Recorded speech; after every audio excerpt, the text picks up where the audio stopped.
Welcome to the Heart of CIRS podcast. I'm your hostess, Melanie Joy Pensack, here to share heartfelt conversations with folks recovering from CIRS and with those special people serving the CIRS community.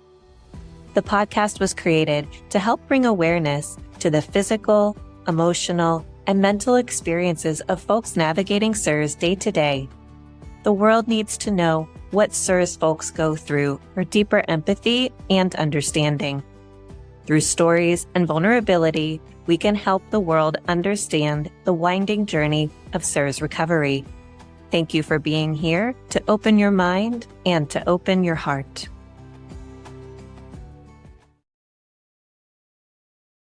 Hi, everyone. I'm looking forward to being in conversation today with Martha Straw. Martha is a current CIRS patient, and she is a lovely soul that I've connected to through a CIRS support group, and then who I also practice meditation with. Martha is really somebody that holds a wealth of knowledge and information on home remediation.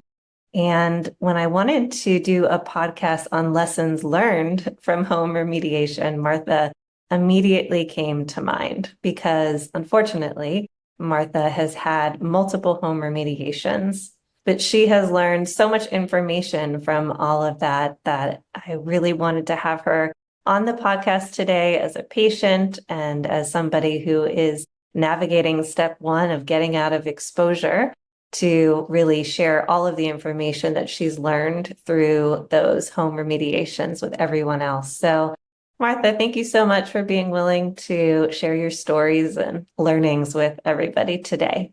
Thank you so much, Melanie. I've really benefited from the work that you're doing, and so it's time for me to give a little bit on my side to help everything move forward for all of us, for all the CIRS community.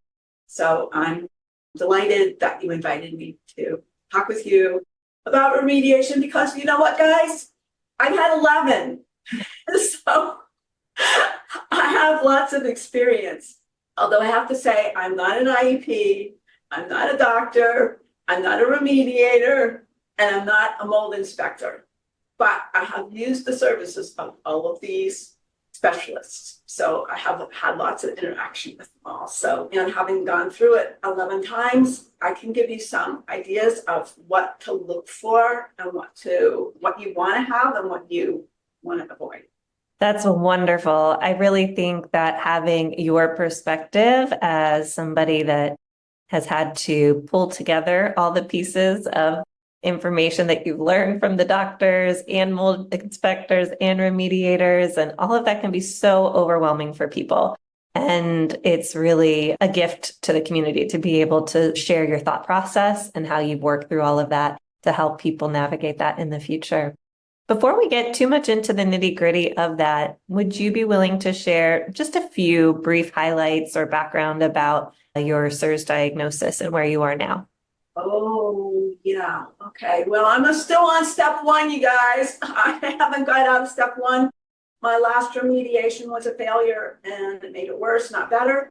So I knew something was wrong with my body for years. I'm 67 now, and my memory and my brain were not working in my early 50s. And so I knew there was a problem, and I kept going to doctors, and they kept just saying, well, it's stress, go meditate. But I had been meditating. I've been meditating for years, decades even.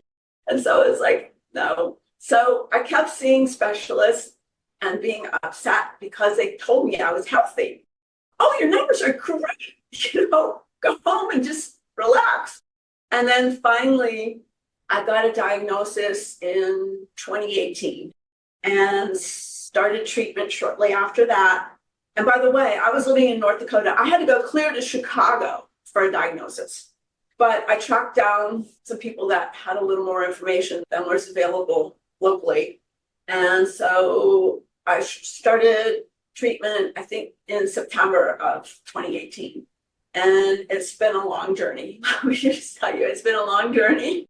And I'm still at step one, trying to get a clean place to live.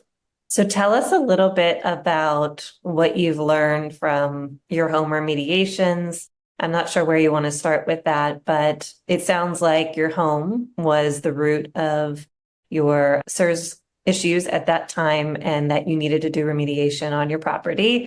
So, what was that like knowing you had to go through that? How did you start the process and plan for the steps? Tell us a little bit about how that all worked.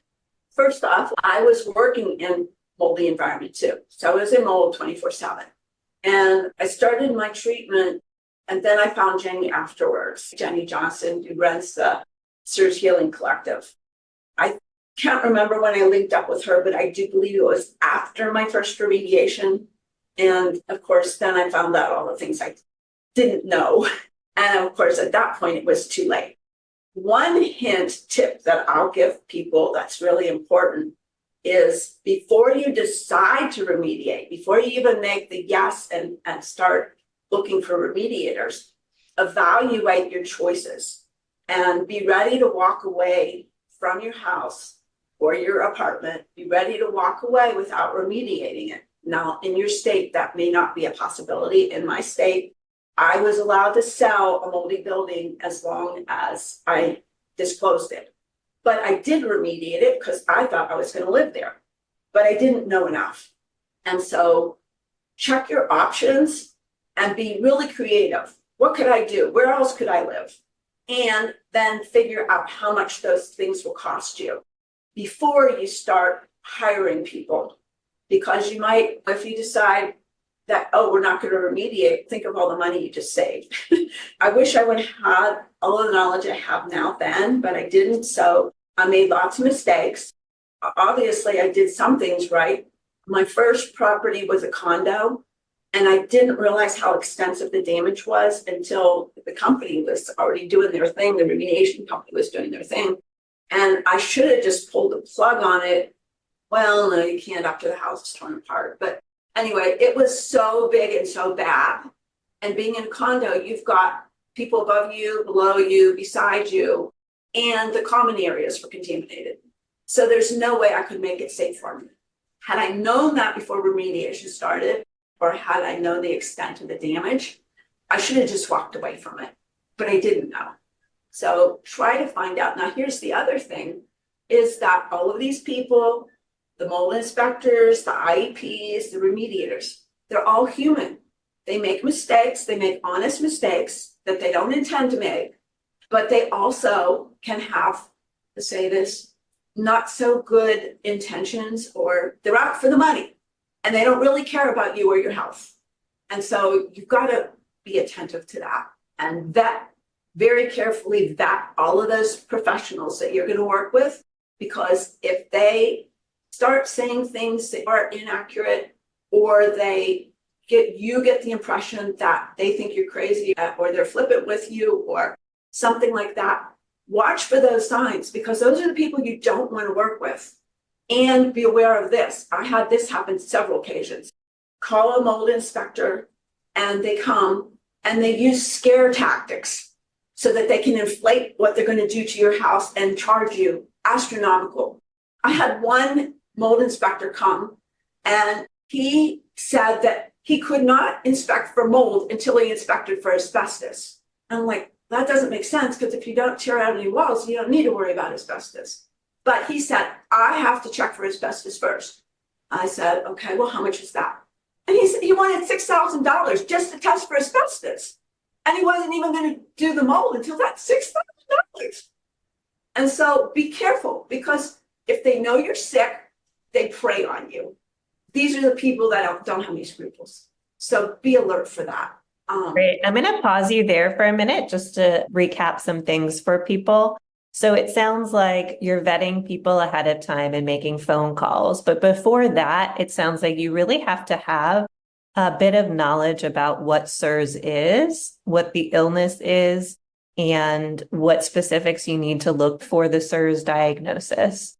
So for people who know they need to remediate, who might literally be brand new to their SIRS diagnosis, spending a little bit of time actually investigating why you need certain things done for your SIRS diagnosis is going to be important, it sounds like, because you have to be able to understand your diagnosis before you're calling these people to be able to ask them some of the proper questions to actually vet them. And maybe you can share a little bit about what your vetting process would be, Martha. I'm thinking, have they heard of SIRS? Have they heard of biotoxin illness? Like what are just the general questions that you might ask, not to make them look bad, but just to get a feel for, does this person know or will they be willing to work with me? Usually the first question I ask is, have they heard of SIRS? Do they know what chronic inflammatory response syndrome is? And usually they don't. And right there, that's a warning sign.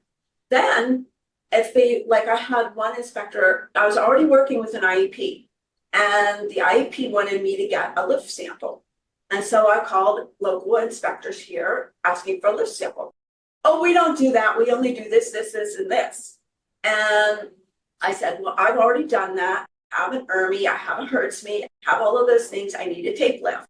And he went into this thing about, oh, well, you can't use an ERMI like that. And that all of those things that you're talking about, that's a bunch of hooey. And whoever told you to do that is way off in left field. And if your doctor is telling you to do that, then he's taking your money to run. And so you got to ask these questions, because if that's the answer you get, then you know that's not your party. Yeah. And if somebody's not well educated on SIRS and they're hearing this, or they're themselves, really, when you're in the initial parts of the illness, your brain is foggy, your nervous system is really on high alert, you're in fight, flight, or freeze many times. And so it could be easy to start to doubt what you know, or to wonder if you need to do some of those pieces too. And so Martha's pointing to having already talked with, or maybe have an indoor environmental professional as part of your team. So we're going back to knowing a little bit about your illness, however you are choosing to learn about that in more depth, whatever professional works for you, whether that's your doctor or a health coach or a SIRS coach or somebody in the SIRS community. And then talking with an indoor environmental professional, because then when you call these external people that you need, like the mold inspector and the remediators, getting an idea if they're going to try to rip you off or if they're going to be willing to work with you. And you as the patient, ultimately, you need to be empowered to know those things. Right. And as time went on, after the first failed remediation, I did more research. Like once I connected with Jenny's collective, I had a lot of resources available to me, and plus she was guiding me. So knowing your options and knowing the different things that might be important in your case, because every case is different, it's so individual. So studying, and there's documents out there on websites, there's Surviving Mold, Dr. Shoemaker's website, there's SIRS X, which is Dr. McMahon's website. There's IEPs on my Transis website, and you can listen to podcasts, you can download documents, read documents to inform yourself. And I would not rule out a provider just because they had never heard of SIRS. I would be willing to educate them and let them know what I need. But if I detect that they don't believe me and they're not willing to go the extra distance and follow more extreme measures, then you have to say goodbye. Yeah, you can tell when somebody respects that you have an illness and is willing to work with you on that, or if they just completely discount it and don't even give it a consideration. And you definitely need those people, at least, that are willing to say, oh, okay, you have some sort of illness, immune illness. We're going to listen and take those extra steps that we need to take. So I'm wondering, what steps did people not take that you found to be a challenge in recovery? And I know that this is a heated topic, so take a deep breath, ground in your body, because we have a lot of people listening who really do want to know what to look out for and will really be taking this information to heart. So I'm going to just repeat it. The vetting, the professionals that you're going to work with is the most important part. And you need to find people who are honest, people that will level with you, and people that will treat you fairly. And if you get the idea that they're not sincere, that's the end of it. That's the end. So I had my most recent remediation. There were multiple problems. I can't prove, but it doesn't seem like they read the mold inspector's report, because when something went wrong and I had to enter the house during mid-remediation, which usually you can't do, but I was having my roof replaced and the roof leaked 2 days after it was, the first time it rained after the roof was put on, water came into my house. And so I said, okay, this stops right now. I've got to re-inspect the whole house. When I entered the house, they had not even demolitioned the 2 areas that the mold inspector had pointed out that needed to be remediated.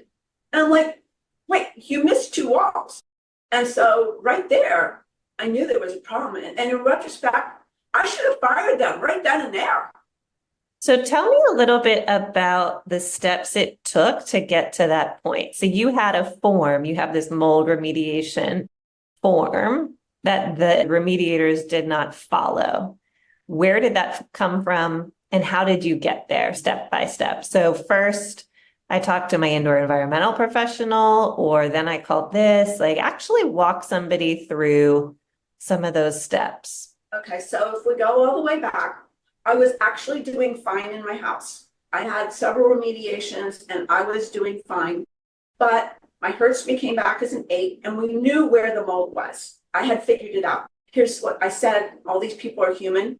The mold inspectors did not find all of the mold in my house, but I figured it out. This is where your intuition comes in. I figured it out that it was in my roof, between my roof and my ceiling was full of mold.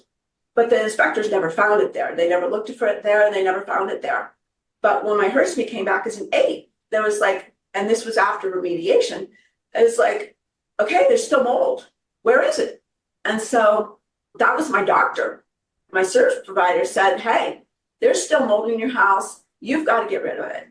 And I'm like, it's an 8. Can't I just stay? He said, no, we know where the mold, you know where the mold is, and we've got to get it out. I had already worked with an IEP in the past for my first remediation on this particular house, because I had 2 houses remediated. This is my second one. I worked with that IEP and we came up with a plan. Also, my health coach was at the first IEP meeting for this remediation, not for the very first one. So there was my health coach and the IEP after my doctor said, hey, you got to take care of this. And then the IEP, we made up a plan, had the plan. We got a remediator, and this is detour, but have patience. Don't let time interfere with your choices.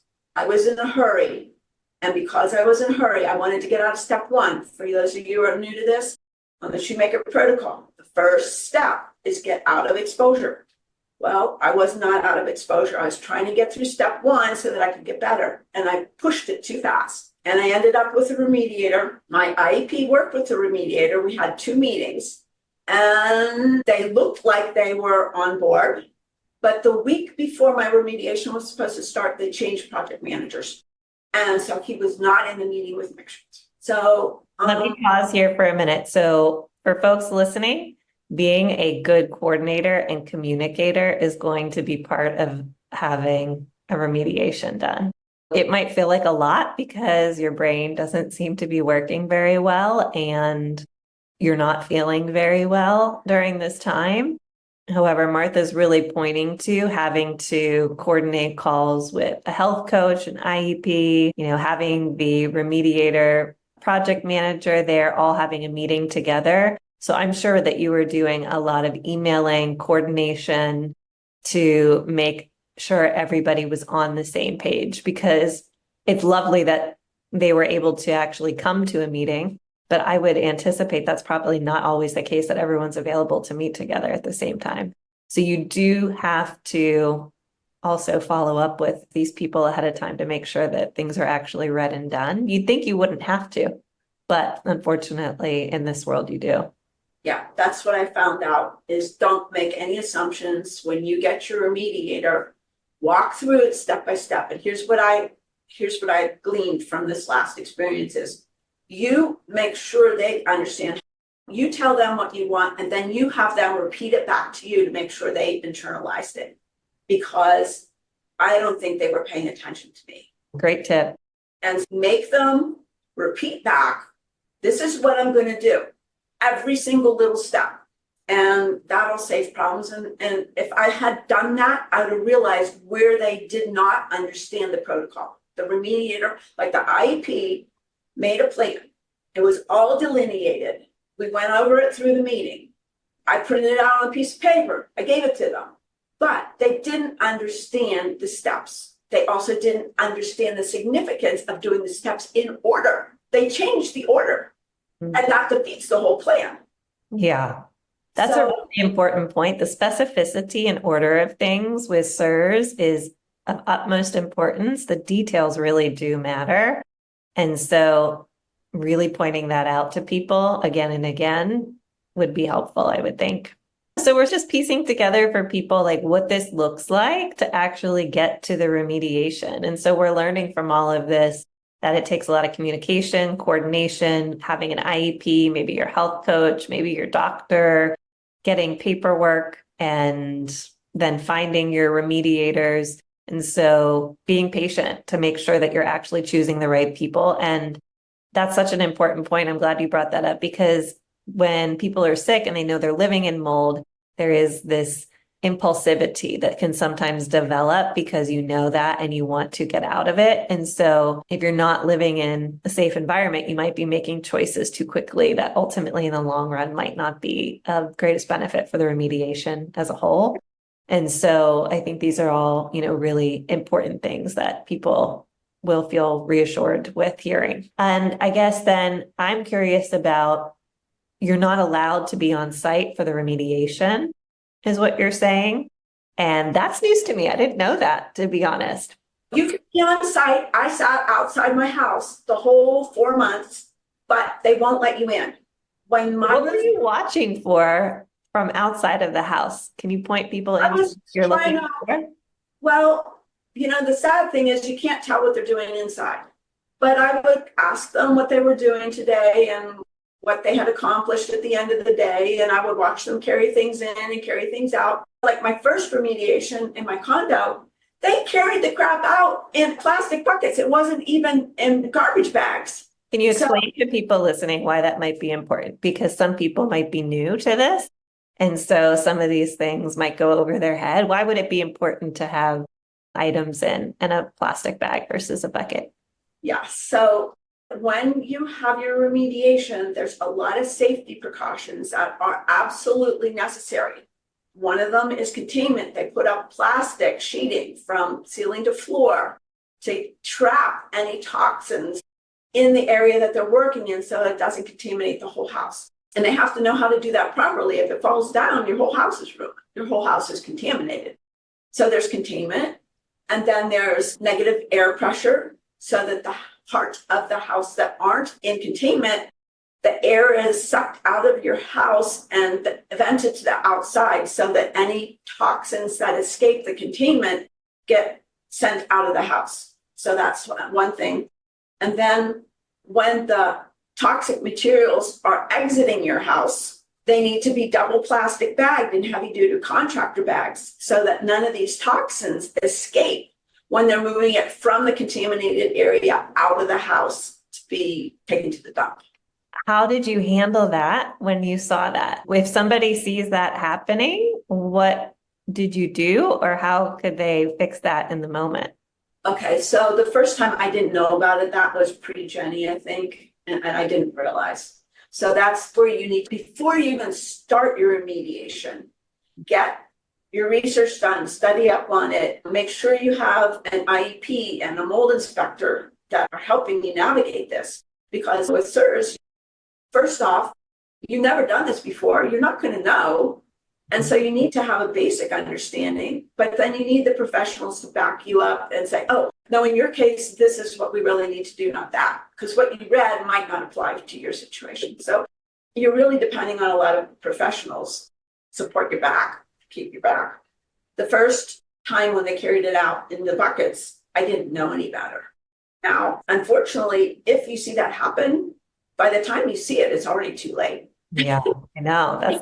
So that's where you want to go through all the steps with them before they even start their work is, okay, how are you doing this? Where's the containment going to be in my house? How are you setting up negative pressure? Where is the air exiting? And if you don't work with an IEP, then you don't even know to ask for these things. Those are great questions. I think people will find that really helpful. Yeah. So here's the thing is the remediation part is probably the most expensive part because it's intense labor. And I'll come back to this in a minute. But you'll waste all of that money if you haven't studied up first yourself or gotten advice and support from an IEP and the mold inspector. Without them, that's an investment too. So you're going to spend, I'm sorry to say this, but thousands of dollars. And that's why I said, evaluate your options before you dive into remediation, because you may be better off walking away from that house and just buying a new one. And I want to bring this up. I have forgotten to bring this up. This is critical. When you're evaluating remediators and mold inspectors, if they mention the word killing the mold, they are not your people. If you have someone mention, we're going to spray with antimicrobial, they are not your person. So when you hear kill and antimicrobial, send them on their way. Yeah, we know with the CIRS diagnosis that toxins need to be removed from the environment for us to heal. And so those methods are not proven to help in our healing. Right. And that's what reminded me of when I was talking about the remediation. The remediation is expensive because they have to physically open the walls or find where the mold is, remove whatever's blocking it, whether it be cabinets or bathtubs or whatever. They have to remove those things. And then they have to physically scrape it and vacuum. They scrape with one hand and vacuum with the other to suck it up and physically remove it. And then you get the big stuff off, and then you have to go down to the smaller stuff. And then they're using sandpaper and sanding machines and stuff like that. But you don't want them using any chemicals.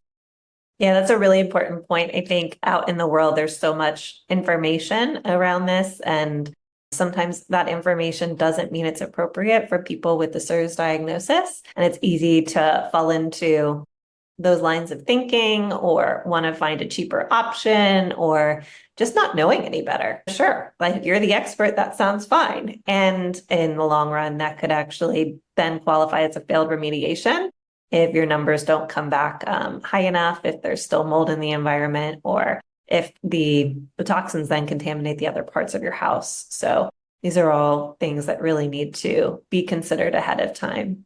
Yeah, and a lot of the remediators, and I guess I'll just leave mold inspectors too, they're like, we'll just spray it and that'll kill it.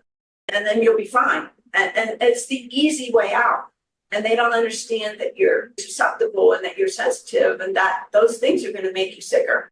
I had one remediator say, it's absolutely harmless. There's not a problem with it. It's totally natural. It's just an enzyme. You'll have no reaction at all. Guess what? I was sick for 10 days. Mm-hmm. And then that remediator, the next time I called him, he said, no, I can't do remediation unless I use my enzymes afterwards. And he said, well, I can't have you use that. And so that was the end of the road for that remediation company. At this point, Martha, if you had to do another remediation, what would a mold inspector say to you that you would say, okay, I'm going to go with this guy or this person or this company? Since I've already vetted a couple of them, I would go with some of the ones that I was okay with. Like the reason I was looking for someone locally was because the company that I was using had a $300 transportation charge on top of whatever they did at my house. And I was trying to escape that $300 charge. And so I was looking locally, but all the local inspectors didn't understand anything. And so I couldn't find a local remediator. So I went with the ones that have the $300 charge. And I think they visited my house 6 times in the most recent remediation because there was a pre-inspection and testing. Then when the roof leaked, I had to have a second whole house inspection. And then there's clearance. Actually, they came 4 times because then there's post-remediation clearance that the remediation company requires, which is a joke because they want their money, but in 24 up to 40 hours, they're not going to find anything. And it's just ridiculous. But then now the CIRS community is not requiring, but strongly recommending that you do a phase 2 clearance, which is like between 3 and 6 weeks after your remediation to see what the house really comes back as. And so, yeah, I had that remediation company come 4 times, or no, excuse me, the mold inspection people come 4 times. I mean, it gets expensive because you actually have to test every containment area.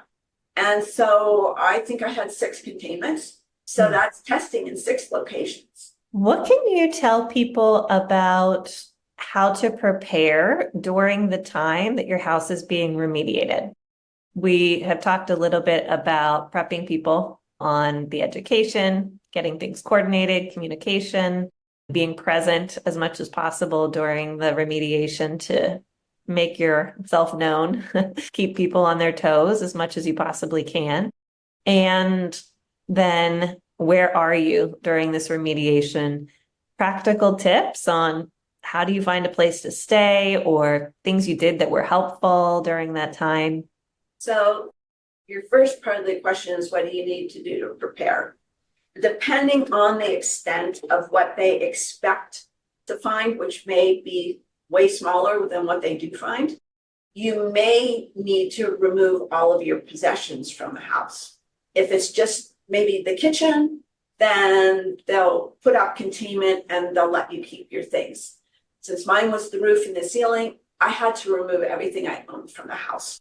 The things that remained were the washer, dryer, refrigerator, and those were like sealed up in plastic. And I expected the remediation to be like 3 weeks. It ended up being like 4 months. To find a motel, well, if I'd have known it was 4 months, maybe I would look for an Airbnb or a rental. But I was expecting 3 weeks. And so I just can check into motels, and there's resources on how to find clean motels.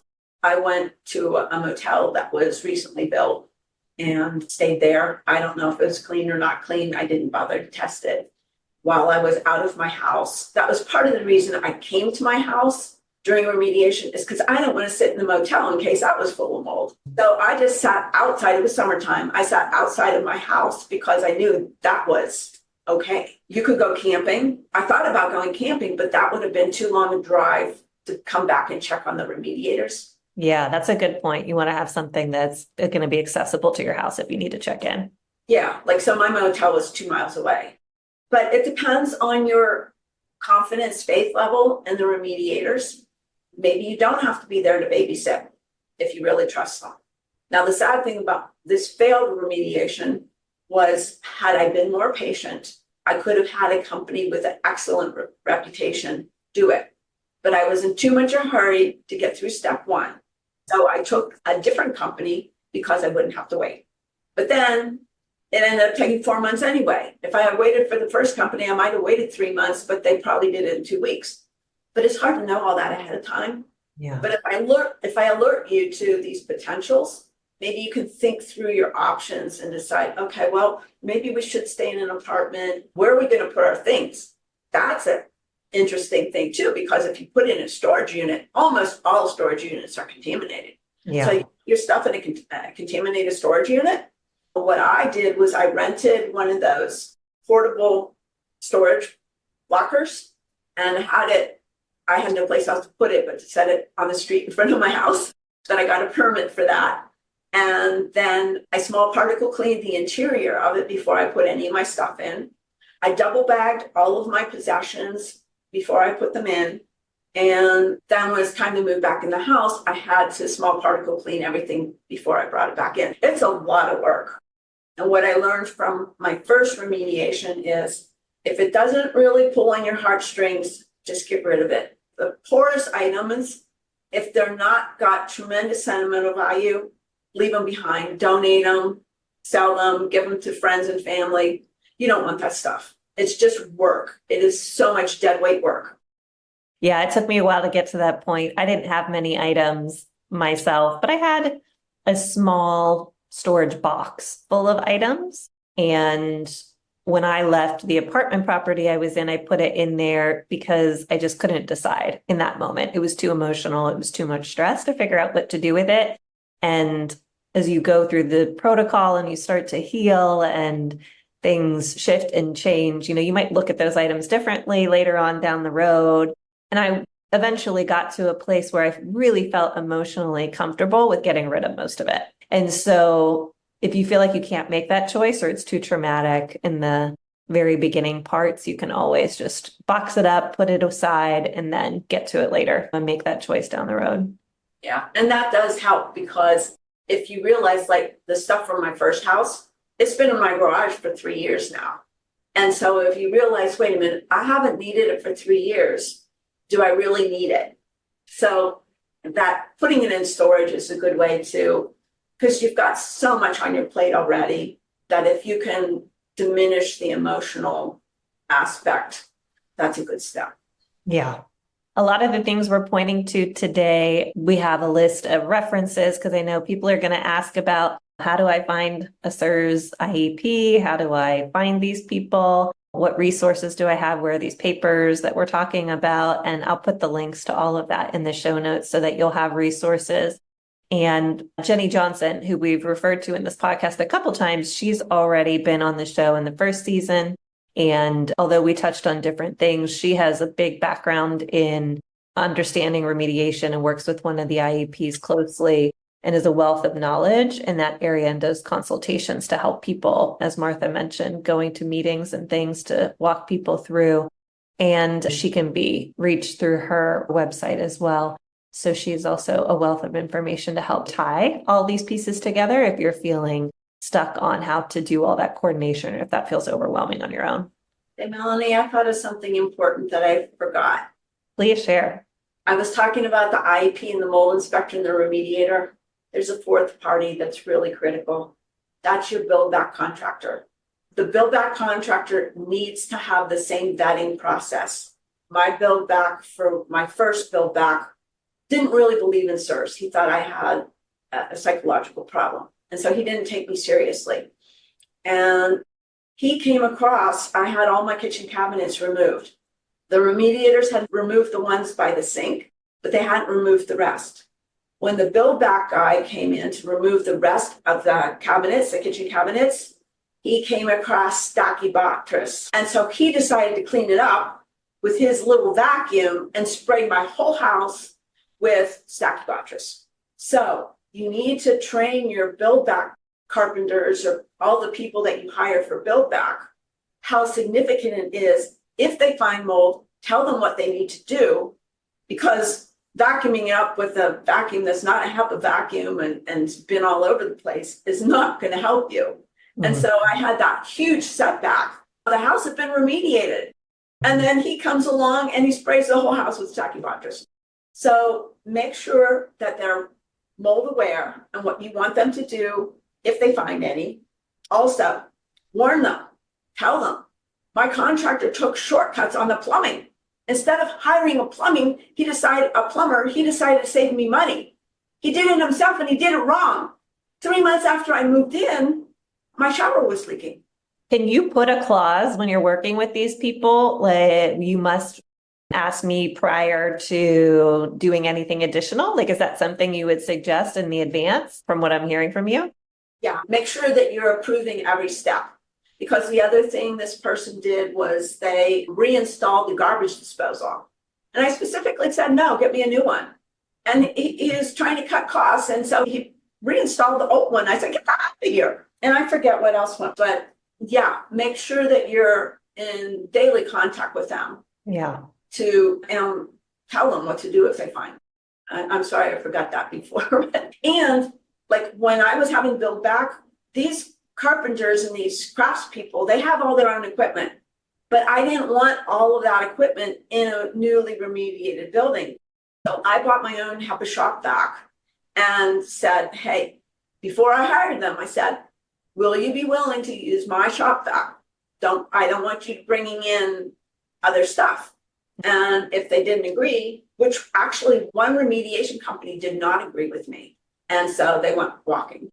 But it's another important aspect is you don't want, once your house is clean, you don't want it recontaminated by the contractors that are coming in to fix what got ripped out.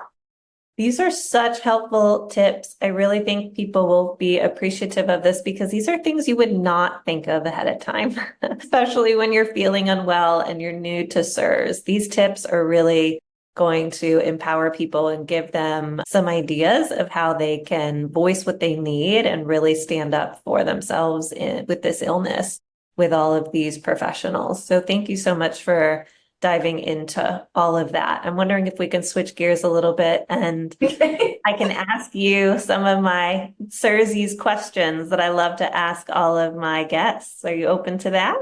Yeah, sure. Dropping in and really sensing in, what do you wish people in the world knew about SIRS? I know other people have said the same thing on your podcast, but I think it's like the most important thing is I wish people really understood that SIRS is a valid thing and that it's not a figment of anybody's imagination. It's not a psychosomatic disease. It's a real thing with debilitating symptoms, and it's expensive. And I just wish people, when you told them about your illness, would respect you and be a little compassionate. And they're like, oh, no, it's not. No, it's not. And so I wish people would understand SIRS, or even if they don't understand it, to try to be open to it instead of shutting us down and saying you're crazy and you don't know what you're talking about. That hurts. Yeah, that's such a real answer. Thank you so much. I know people say that all the time, but it's really important. And I don't think it can be said enough, quite honestly. What do you wish that non-SIRS doctors knew specifically about SIRS? I just wish that it was more common knowledge so that we wouldn't have to go through this. But I wish they had an inkling of knowing that SIRS exists and that these patients that come in with 37 different problems are not crazy.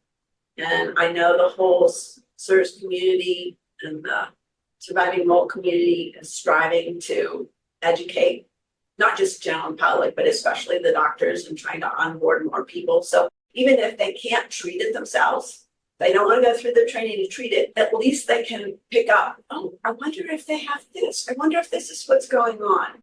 If they could get to that level of awareness, then they would know just who to turn the patient to. Instead of sending you to a psychiatrist, they would send you to a SIRS specialist. If you could have one magic wish granted, what would you ask for to happen within the SIRS community? I wish we could replicate all of the different specialists and all of the different levels and areas that we need support. And if we could just clone them all and fill the gap of, you try to get into these specialists and you're 2 and 6 months waiting list. And so I just wish there were more of these people that have dedicated their lives and their careers and their practices to helping us. And the last question, what keeps you hopeful on the day to day? That's a hard one for me right now. What I can think of is the term failing forward, and that you just make mistakes and then you pick yourself up and you keep moving forward, even though you're going to make more mistakes. But if you just stop and don't take any action, you're not going to get anywhere. So I think just failing forward and acknowledging, yeah, there's going to be mess ups, and hopefully if you take enough steps forward, you'll get to the end of your research journey. Healing is imperfect. It is not a straight line, that's for sure. Thank you so much for coming on to share all of this information and help people not make mistakes in their own remediations. I really appreciate you sharing all of that knowledge and sharing your heart with everybody and just being vulnerable to say that these are the things that I wish I would have done differently. It takes a really special person to open up to that. And I know that you have a big heart and want to help as many people as possible as well. So I appreciate your time and your energy, and may you continue to heal on your SIRS journey. Thank you, Melanie. I really appreciate all the things you're doing right now. And thank you for inviting me on. So if I can just save somebody some headaches and some money, it'll be all worthwhile. Thank you for giving me this opportunity. You certainly will. Thank you so much. Bye-bye.